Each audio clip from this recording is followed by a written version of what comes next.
Hello guys! Ang ating lulutuin ngayon ay lutong Pinoy, pansit bihon.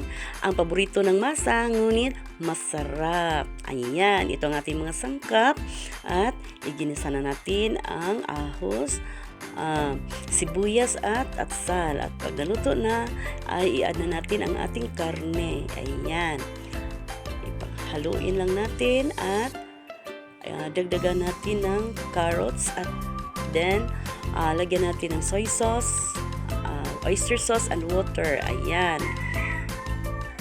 And then, pag medyo maluto na, ay ilagay na natin ang bihon. Ayan. Ayan, haluin lang natin.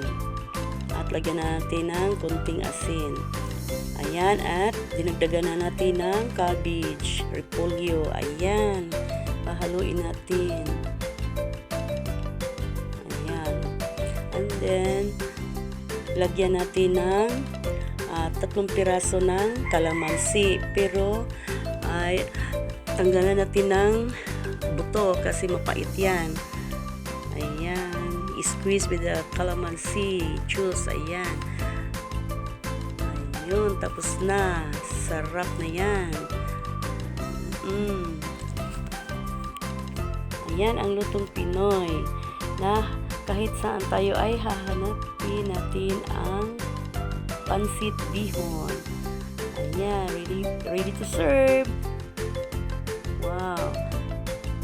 Thank you guys. Thank you for watching.